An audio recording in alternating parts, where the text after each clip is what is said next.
Hello, everyone, and welcome to this session by Clat Possible. I'm your mentor, Shrikant Tripathi, and welcome to the session of Topic of the Day. Now, guys, in today's session, we are going to discuss a very important topic, especially pertaining to India. Also, internationally भी ये topic बहुत ज़्यादा ज़रूरी है. Hope all of you will enjoy the session and the information given in this particular video. So, guys, without any further delay, let's start the session. So guys, today's session is based on the Belt and Road Initiative. The Belt and Road, the BRI Initiative. Now guys, I'm sure BRI Initiative आप सब लोगों ने पहले भी सुना होगा. इसको पहले OROB, One Road One Belt Initiative का नाम भी दिया जाता था. ओके, सो आज इसी के बारे में हम लोग बात करने वाले हैं. ठीक है, चलिए. So guys, about the Belt and Road Initiative. The China's Belt and Road Initiative, BRI, formerly known as One Belt, One Road Initiative, is a global infrastructure development strategy adopted by China in 2013. Remember all this information. When did China adopted BRI initiative? 2013. To invest in nearly 150 countries and international organizations. Presently, अभी अगस्त तक की अगर हम लोग बात करें, there are approximately 155 countries that have accepted, that have agreed for the BRI initiative. ठीक है, तो ऑब्जेक्टिव यहां पे ये बताया गया कि एक इंफ्रास्ट्रक्चर डेवलपमेंट स्ट्रैटेजी है, रोडवे कनेक्टिविटी है, सी कनेक्टिविटी है with the different countries of the world. Primarily it's a roadway.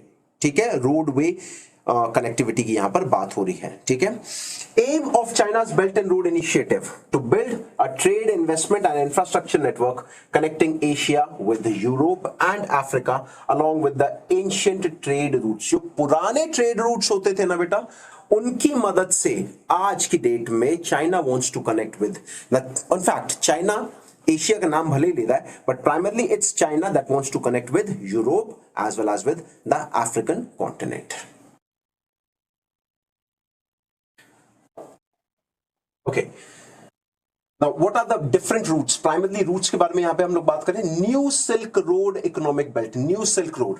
It encompasses trade and investment hubs to the north of China by reaching out to Eurasia, including a link via Myanmar to India.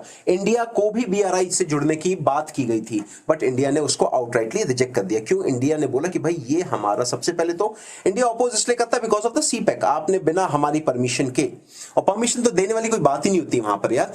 CPEC जो जा रहा है, Pakistan occupied Kashmir से होते हुए जा रहा है वो, और वो तो ऑलरेडी एरिया ऑफ डिस्प्यूट है. आपने वहां पे कैसे अपना इन्वेस्टमेंट कर दिया? ये सबसे बड़ा इंडिया का जो वैलिड, जिसको हम लोग बोल सकते हैं, जो सवाल हमेशा इंडिया रेज करता है, वो ये है. ठीक है, तो जो पहला है new silk road economic belt. ये new silk road economic belt ये नॉर्थ ऑफ चाइना से हम लोग शुरू करते हैं और यूरेशिया तक, मतलब यूरेशिया यहाँ पे रशियन रीजन तक की मैं पहुंचने की बात कर रहा हूं. ठीक है, साथ ही साथ इस रूट में हम लोगों ने म्यांमार को भी कनेक्ट किया हुआ है. ठीक है, म्यांमार से इंडिया आने का रूट प्रोजेक्ट किया था इन्होंने. Maritime silk road, it begins via South China Sea going towards Indo China, South East Asia and then around the Indian Ocean, thus reaching Africa and Europe. यानी यहां से हम लोग साउथ चाइना सी से होते हुए आसियान कंट्रीज को cover करेंगे और आसियान कंट्रीज से होते हुए वाया इंडियन ओशन, और इंडियन ओशन से we will reach African continent as well as red sea, Mediterranean sea को पार करके we will be approaching European continent. ठीक है, तीसरा है CPEC, China Pakistan economic corridor. It is a 3000 kilometre long route of infrastructure project connecting China's north west पे जो state है Xinjiang, okay, Xinjiang and the Gwadar port in the western province of Balochistan इन पाकिस्तान. ठीक है, Gwadar port से इसको कनेक्ट कर रहे हैं अरेबियन सी वाले में. तो शिनजियांग, अच्छा बेटा शिनजियांग न्यूज में भी बहुत था. उइगर मुस्लिम्स के ऊपर जो एट्रोसिटीज हो रही है, लगभग 1 करोड़ से ऊपर की आबादी है शिनजियांग प्रोविंस में उइगर मुस्लिम्स की. वहां पे लगातार आए दिन हम लोग सुनते हैं कि atrocity is lead upon those people by the government of China. okay, वहां पे लोगों को खुल के आजादी नहीं है अपना रिलीजन प्रैक्टिस करने की. राइट, तो CPEC को लेकर के इंडिया ने सबसे ज्यादा क्वेश्चंस रेज किए हैं. ओके, अगला यहां पे हम लोग बात करते हैं सिग्निफिकेंस क्या है बेटा. चाइना का ये जो बेल्ट और रोड इनिशिएटिव है, ये प्राइमरीली एक ऐसा अनाउंसमेंट था, इनफॉर्मल अनाउंसमेंट था चाइना ने जो किया कि now we are the next world super power. Okay, we are the next big thing. साथ ही साथ it will develop new markets for China's massive manufacturing sector. आज भी अगर हम लोग ग्लोबल मैन्युफैक्चरिंग की बात करते हैं ना, तो approximately 20% of the global manufacturing comes from where? It comes from China. China से होकर के आती है बेटा। तो जब 25% के आसपास आपकी मैन्युफैक्चरिंग है, 25% के आसपास की आपकी मैन्युफैक्चरिंग है, तब उस केस में, उस सिनारियो में आपको जो भी आपने मैन्युफैक्चर किया है वो अलग अलग जगहों तक पहुंचाना, वो भी तो आप ही की जिम्मेदारी है ना बेटा।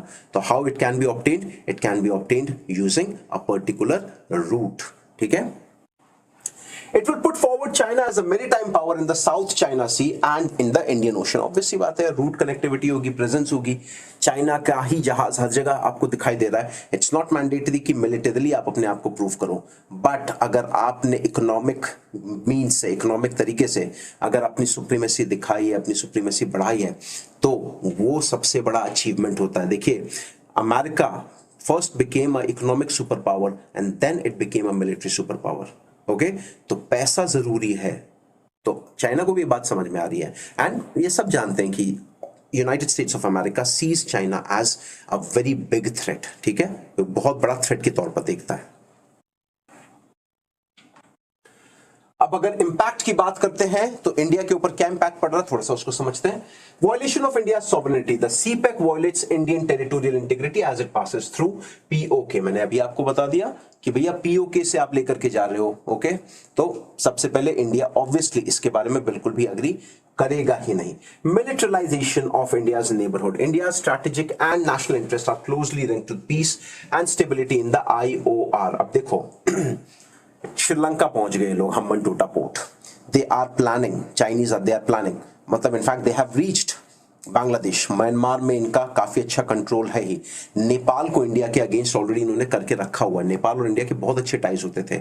अब यहां सब अगर इंडियन बॉर्डर्स पर अगर अनस्टेबिलिटी होगी तो कहीं ना कहीं इंडिया का जो ध्यान अपने डेवलपमेंट पे जाना चाहिए वो 100% फोकस ना करके वो कहां पे चला जाएगा बेटा? अपने बॉर्डर्स को सिक्योर करने के लिए, सेफ करने के लिए। तो ये भी एक बहुत बड़ा थ्रेट है, क्योंकि we see China at least not as our friend. दोस्त तो नहीं समझते, बाकी कुछ भी हो, दुश्मन नहीं बोल रहा हूं, but we don't consider China to be our friend. However, IOR is witnessing unprecedented militarization due to Chinese support in the form of military technology, fighter aircrafts, warships and submarines. बार-बार चाइना लगातार कोशिश कर रहा है कि वो Indian ocean reason में जो इंडिया की डोमिनेंस है अभी, उसको रोके, उसको हटाए। और इसी को ही ध्यान में रखते हुए India has become a part of a very important group जिसका नाम है QUAD, क्वाड, उसी ने ही बनाया है, Indo Pacific region. Now do you understand? Indo Pacific region, वो सिग्निफिकेंस है। ओके बेटा, राइट। तो एक और चीज यहां पे अगर हम लोग बात करते हैं, the BCIM, okay, BCIM and Northeast India. India is also sensitive to the possible security concerns arising out of linking its restive northeast to the Yunnan province of China through BCIM.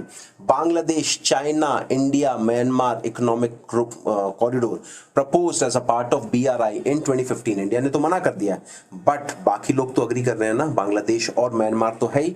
और अगर ऐसा होता है तो India की जो security है north eastern region की, देखिए नॉर्थ ईस्टर्न रीजन के साथ एक बहुत बड़ा फैक्टर है, चिकन नेक से जुड़ा हुआ है, यानी कि एक 4 किलोमीटर का कॉरिडोर है, दैट्स इट, जो नॉर्थ ईस्ट को रेस्ट ऑफ द इंडिया से जोड़ करके रखता है।